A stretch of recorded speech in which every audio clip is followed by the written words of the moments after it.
যেটা তোমরা দেখলে এটা হচ্ছে অরণ্যক রিসর্ট।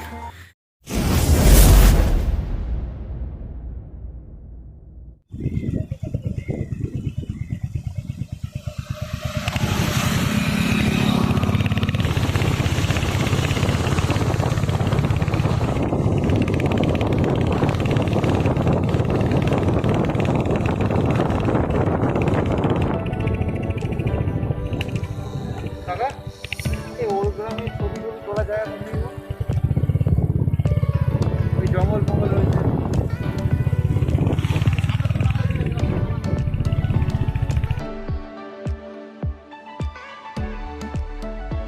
ওই আরবান মোড না কি মোড? হ্যাঁ, রেনি মোড করে দে, রেনি মোড করে দে।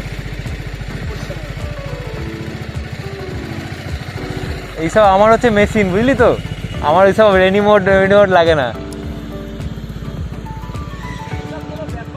এ ভাই সাহেব এতক্ষণ চিন্তা করছিল ওই জন্য ডায়লগ মারতে নেই, একটু আগে চিন্তা করছিল।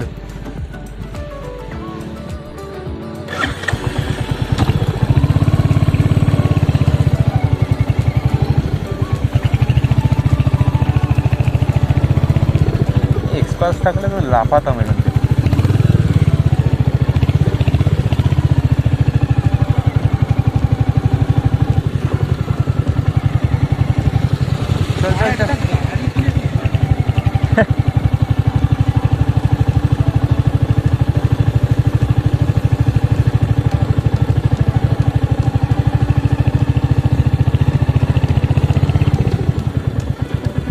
ভাই কতটা যাওয়া যায় ভিতরে?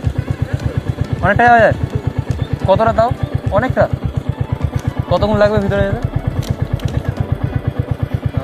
কী কী আছে ভিতরে? কিছু আছে শুধু না এরকমই জঙ্গল? এরকমই জঙ্গল?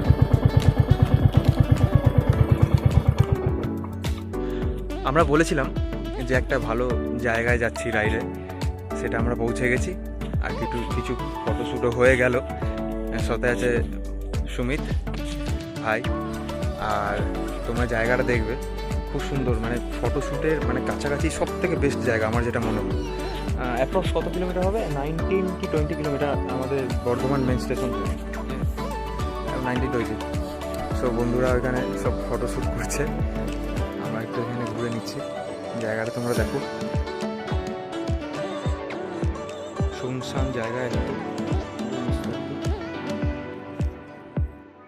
সো এই জঙ্গলটার ভেতরে একটা রেস্টুরেন্টও আছে, তো আমরাও জানতাম না, এইমাত্র দেখলাম। মানে লোক চলাচল করছে, সবাই আসে এই দিকটায় ফটোশ্যুট করতে। এটা এন্ট্রেন্স, পার্কও আছে এদিকে।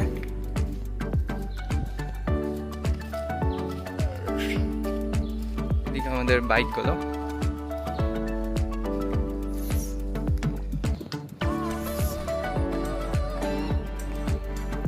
যেটা তোমরা দেখলে এটা হচ্ছে অরণ্যক রিসর্ট।